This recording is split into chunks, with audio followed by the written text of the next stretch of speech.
Okay.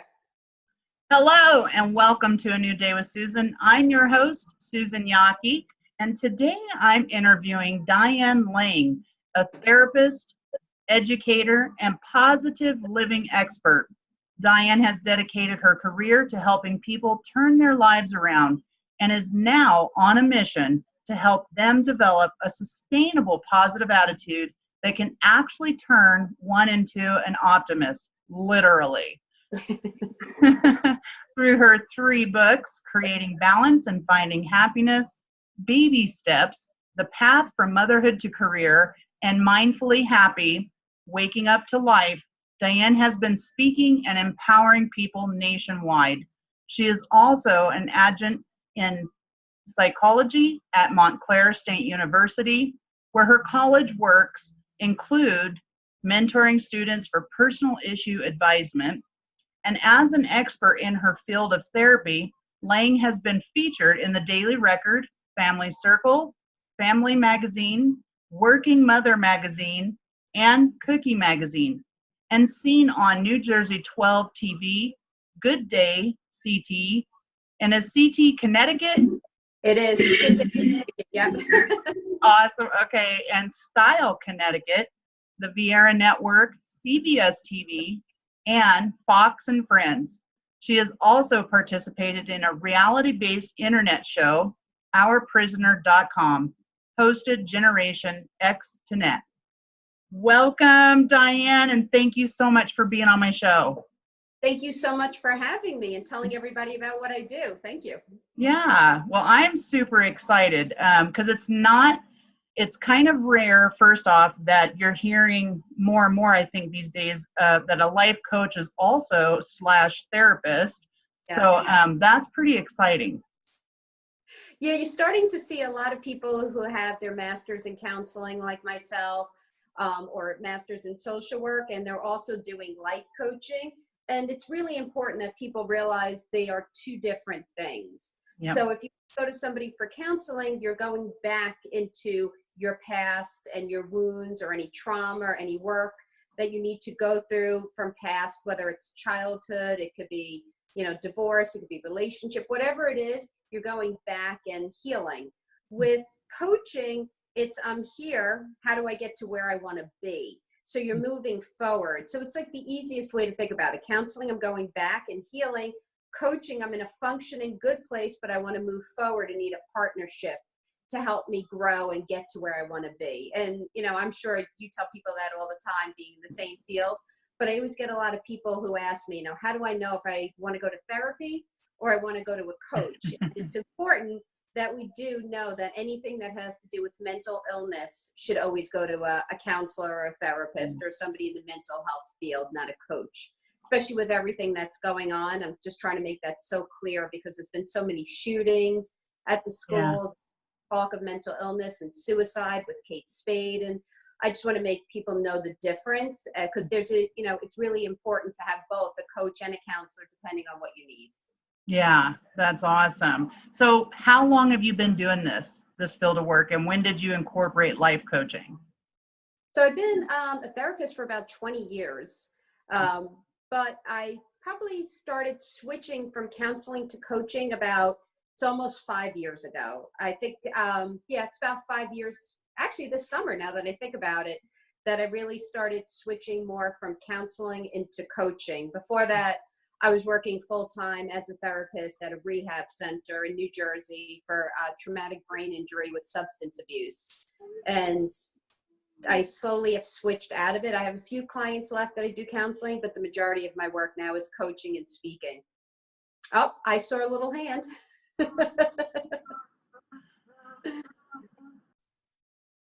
Okay, so what was it that had you want to become a life coach? What was it about life coaching that inspired you?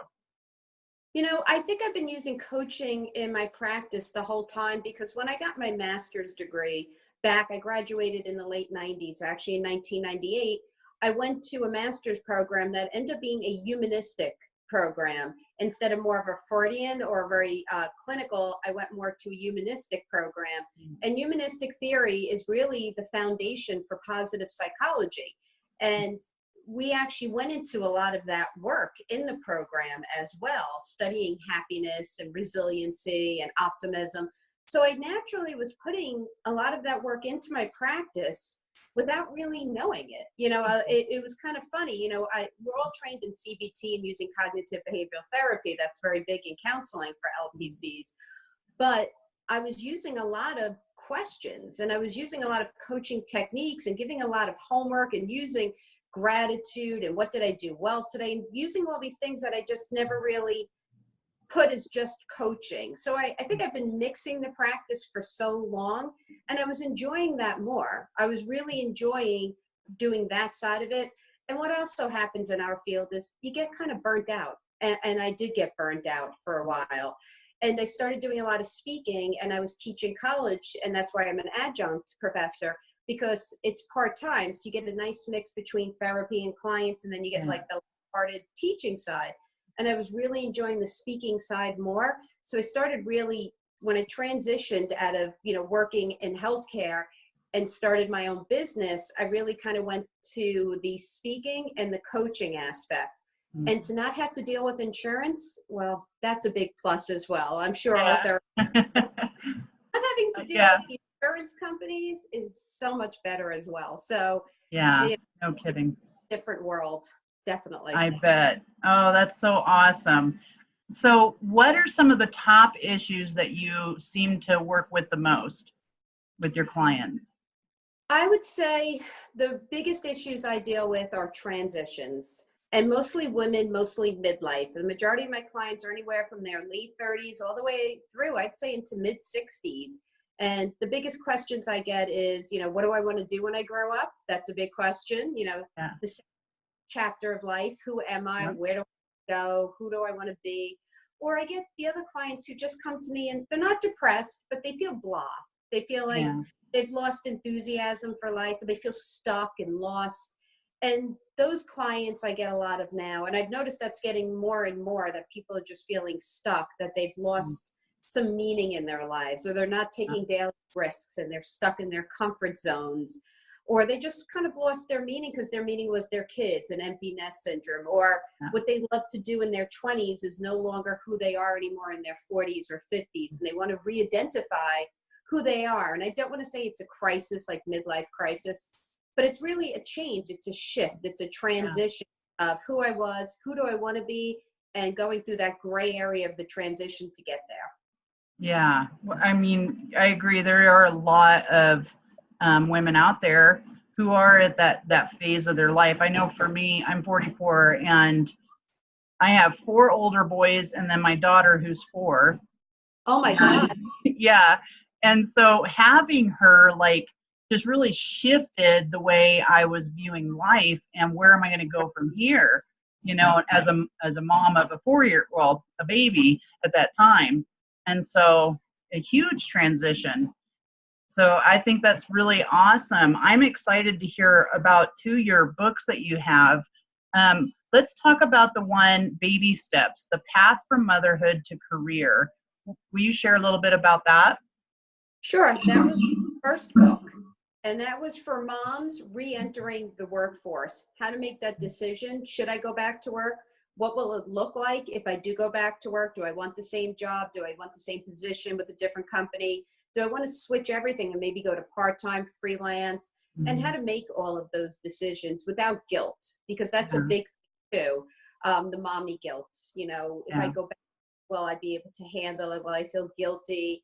So that book really, when I wrote it too, it was about 10 years ago, I was in that position because my daughter was about the same age as yours at the time. And it was I always worked part-time, but I wasn't sure if I wanted to go back full-time. At that time, I was still thinking, do I want to start my business, or do I want to work for somebody else? And I think we write and speak about or talk about where we are in our own lives, because it's what we're going through and we want to learn more. So I started there and I was doing workshops. I started the book. And it was interesting because I interviewed so many women to get there. And it was interesting to hear that the biggest thing that most people moms wanted, was the part-time position. That seemed like the best for most moms because they got both the social side of the adults, they got the side of bringing in some money and feeling independent, but they still got to spend, quality time with their kids. So it seemed like a good thing. And about 10 years ago, I think it was really the beginning of the side hustle, the freelancer, the consultant, the virtual jobs. And it was really the beginning of women taking over, because if you look at it now, almost all the virtual jobs, almost all the internet jobs, starting their own business, are all moms. They're all women based. And we've kind of taken over and have created the jobs and created the companies by realizing what was missing in our lives. And it's just grown bigger and bigger since I wrote the book in, I think it was 2008 or 9. And it's to see the transition that we have so many more opportunities. And if they're not out there, we have the ability to create them. And that's great for all, anybody listening, to think you have the ability to create whatever you want, whether you want to be home-based through virtual, whether you want to go out and speak, whether you want to coach and do in-person and, at home. You have so many opportunities to be the mom, the parent, the person you want to be. Yeah. And that's wonderful, because I think that's kind of where I was too. Oh my gosh, we so can relate. What about, tell me more about your book, Baby Steps. Or wait, I already read that one. How about Creating Balance and Finding Happiness? Well, that was my second book. And that book was really just based on work-life balance. Again, being a mom, as we know, as we were just discussing, or just being any parent, it's really hard to find the work-life balance. And when I really wrote the book, I wasn't really looking to define balance, because I don't really believe that there is a generic set definition for balance, because balance looks different for everybody. Every different, different life schedules, what they're good at. Some people are more introverted, extroverted. Some people can work well on a type A personality. Some can't. So it's finding the balance for you. And what I realized is, to find that balance, we needed to be happy. And that goes back even in baby steps. One of the questions I asked to the moms who were saying, hey, do I go back to work? What does that look like? Is I always said, what would make you the best mom and the happiest person you could be? Because if you're happy working, or working part-time, or staying home, whatever it is, if that makes you a better mom and a better person and makes you happy, then it'll make the whole family happier. Right. And the same thing, if we want to be balanced, if there is such a thing, we need to be happy, and we need to have self-care. And happiness, when you're cultivating happiness in your own life, you're creating self-care, and you're putting yourself as a priority, which is important, because moods and emotions are completely contagious, as we know. But also, as parents, we're role models, and kids learn, especially from birth till puberty age, they learn through role modeling, imitation, observation. So your actions are showing a lot more than even your words. So if you want your kids to have self-care, if you want them to have the ability to make themselves a priority and take care of themselves, which is so important, then you have to do the same thing. You have to, be the role model. They have to follow your suit of what you're doing. So I really kind of work with them together. And my latest book is Mindfully Happy, Waking Up to Life. And it just came out about 6 months ago. Oh, and awesome. I was really excited. It took me a long time. I had like a writer's block for years. I don't know why. But the book is really on cultivating happiness and mindfulness, because I wanted to put the two together, because mindfulness is what keeps us from, being stressed out and anxious. We need to de-stress. The mindfulness does that. And not everybody wants to just do meditation or yoga. So I wanted to be able to give so many different ways on how to be more mindful in life, reduce your stress, be more in the here and now. And then happiness on the other side, I really went full force into the actual tips, the happiness habits that are all sustainable, realistic, don't cost any money, and don't change your schedule, but make a huge difference in your happiness levels. And I think that's important to everybody, because most of my clients will say, I don't have any more money and I don't have any more time. My kids took them both. So I want to be happier, but easy and free. And that's what it offers you. It gives you all the actual tips and how to put them into your life. And that's what I was trying to give, that realistic tips, not just, this is why, or this is what you're going to feel like. I wanted it more, this is what you need, kind of solution based. Yeah. What are some of the tips that you give? Sure. So one of the biggest tips is gratitude, which, everybody talks about. because gratitude is so important. But a few things about gratitude of why it's so important. So gratitude cultivates happiness. So that's the first piece. Second piece is gratitude is a form of meditation, but you don't have to, close your eyes. You don't have to sit Indian style, put your fingers out and go, to get to that place. You can talk to yourself. And that's important because a lot of my clients will say, I don't want to meditate, or I don't feel comfortable, or just don't want to do it. So gratitude, you still get the benefits of mindfulness, but you don't have to do meditation in the typical way we discuss it. The other part about gratitude is it's one of the most effective tools we have to retrain your brain to go from negative to positive, because it allows you to actually see what's in front of you, to spend the time searching for those little gifts or miracles that happen all day that we don't spend time appreciating. What happens to most of us is we all have that clutter in our head, that negative self-talk. Mm-hmm. And, all day we can avoid it because we're so busy, whether it's work, school, family, friends, we're just so busy. But at the end of the day, when you shut the TV off, you say goodnight to everybody, it's dark in your room, that's when it comes on. I should have done this, I could have done that, Yeah. Why that whole negative download comes up. And that's the negative. And whatever we're thinking about 15 to 20 minutes before we go to sleep affects how we sleep, if we even fall asleep, and what mood we wake up in the morning. So I wanted to really shift that by doing gratitude at night. So a simple, effective way to do it is I have my clients do this. Either write it, say it out loud, or say it in your head, whatever works best for you. There's no judgment or wrong or right way.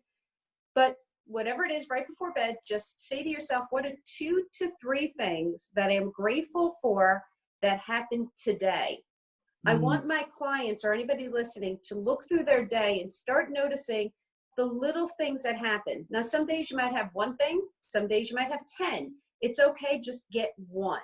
But why we do during the day is because if we just do, what are you grateful for every day in general? You'll say the typical, I'm grateful I woke up, I'm grateful the sun's out, grateful for my health, the roof over my head, whatever it is.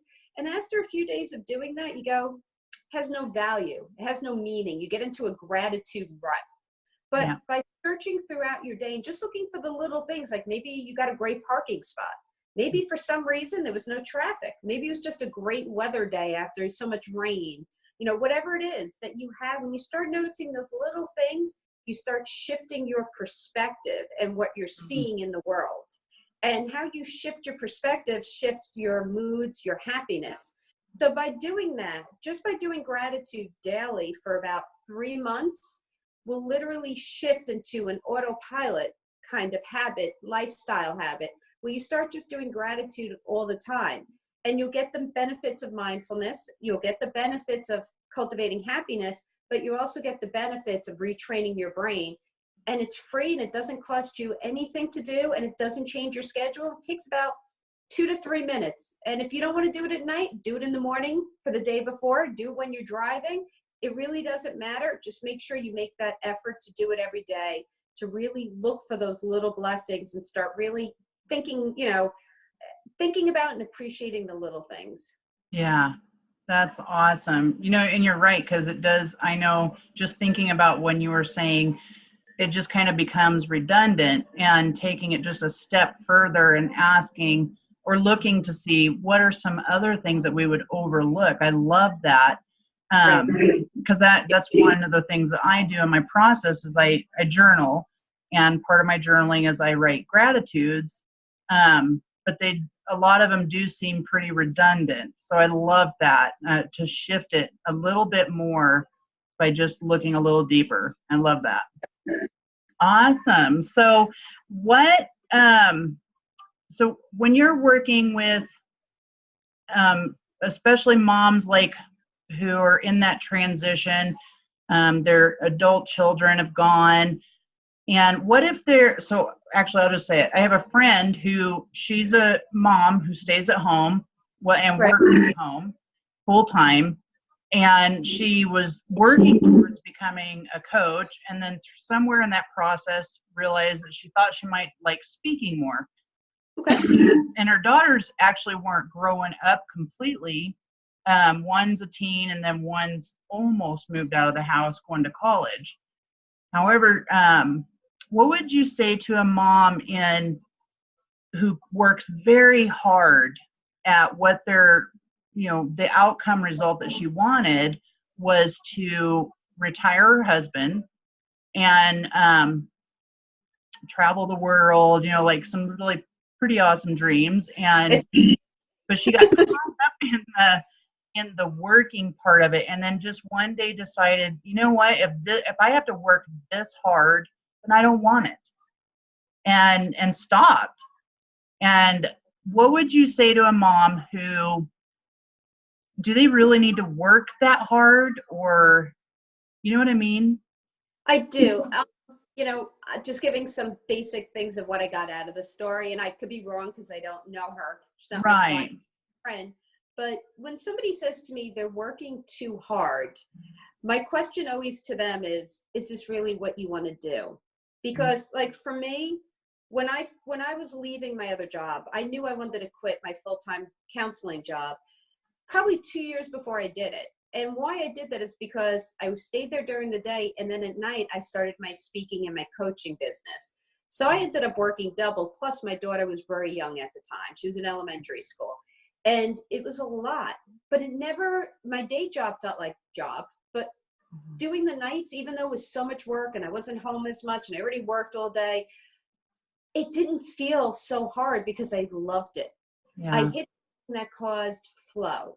I had something that caused a sense of timelessness that I got so in, that my focus and intention was all there, that I enjoyed it. And I got such a high out of doing it that it made it worth it. So when someone says to me, I'm working so hard, it's either not the right thing or the motivation of why they're doing it is not correct. And I'm not sure which one it is for her, and she might not. Right.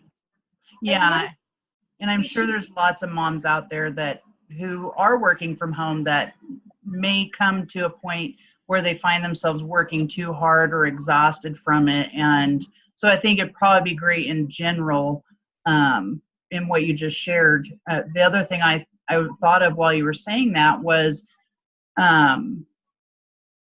if they're also working too hard, I would probably ask them, like, what is it that you're actually working on? And is it moving you in the right direction? Because maybe there's procrastination or some sort of fear you know what I mean? Like an underlying issue, belief or something. It could totally. And one of the other things that matches what you said is she puts so much expectation on it. She said, I want to retire him. I want to be traveling. I want to make the money. Yeah. Expectation for starting your own business. We know technically, like if you look it up statistically, technically, it takes people 5 to 7 years to just break even with most businesses, whether it's home, brick or mortar. And, to make a profit, it's usually after the 5-year mark. And if you make it beforehand because you're at home and, you don't have to pay rent and all of that, that's great. But to put all that pressure on her could be enough to bring out the fear, whether she had it or not, because now she's feeling like a failure, which could cause the procrastination, because she's so overwhelmed with all these expectations that she put on her in such a short time frame. Your only expectation should be is, do I love what I'm doing? Is this the right thing for me? Is it giving me what I need? And will I get to the place where I want to, which is, maybe retiring the husband, going traveling?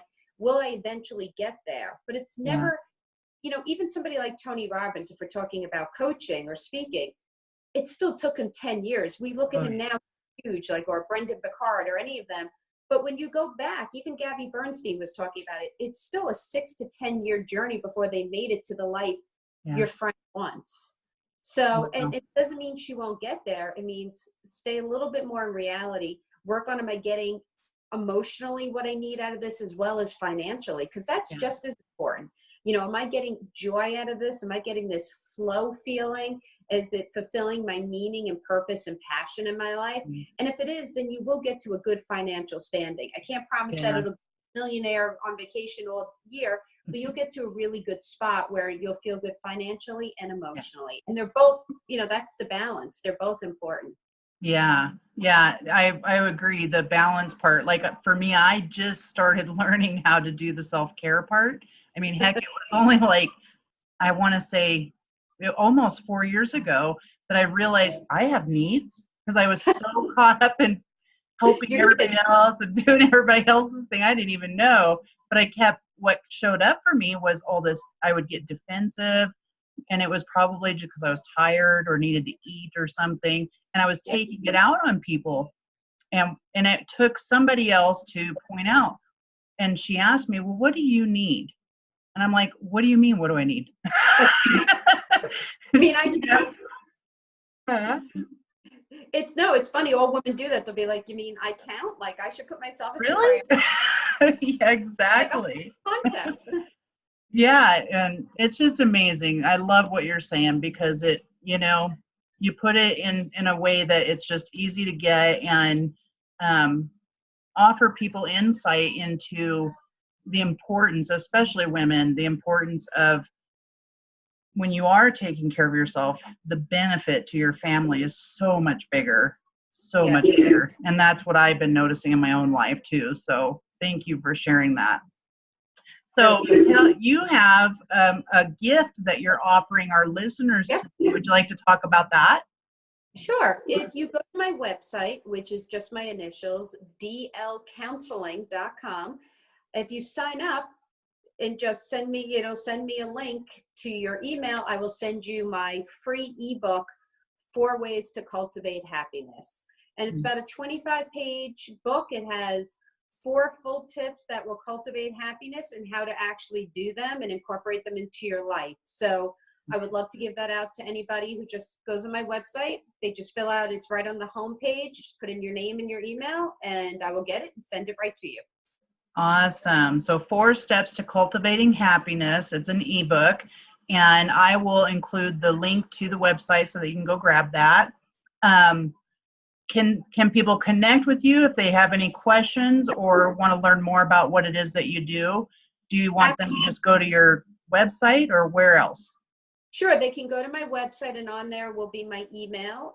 Again, my website's DL Counseling. If you want to email me, it's just dlcounseling2014@gmail.com, which you could also find on the website. And you can email me any questions as well as get the free ebook. But if you have any questions on anything we talked about or any other information, please feel free to reach out. I always get back to everybody. Awesome. And I was just noticing, is this your Facebook page or a Facebook group? It's just a page. It's my Okay. business. Awesome. Those groups yet. I haven't done that. I am still an in-person. I mean, some coaching is done by Skype, but I'm a speaker and I love being in person. Yeah. So I really still go out. I just notice, it keeps me in the New York City tri-state area. It's harder to reach everybody, but I am an in-person. I love that still. I'm old school. That's okay. I think I hear a lot of people probably wishing everybody was still homeschool. Making it personal is awesome. Great. Well, is there anything that you want to leave the listeners with today? Any last minute message that you want to make sure that they get? I just want everybody to know, wherever you are today, you can always be happier. We didn't know that back in the day, that we had this control over our self-talk of how we're feeling. We do. And, 20 years ago, clients used to come in and say to me, oh, I'm a victim of my DNA. I can't change. This is who I am. And now we know that's not true. We have the power to make changes, to change our belief systems, to change our habits, to change our self-talk, and to be happier. Even with mental illness, even if you're struggling with depression or anxiety or anything else, you could still even be happier than where you are. So I don't want anybody to feel that helpless feeling, that lack of control. We all have the ability to be happier. We got to keep it in reality. It takes baby steps and it takes work, but we can definitely do it. So hopefully, people like you and I can just get that word out there and everybody knows that they can work hard and feel better. That's right. Thank you so much for being on my show today, Diane. And to the listeners, I will post again the link to Diane's website and to her Facebook page. And if you guys have any comments or any questions about today's interview, or would like to share what you got from the interview, I'd love to hear that from you. Everybody have a great day, and I will see you tomorrow. Well, hear you tomorrow.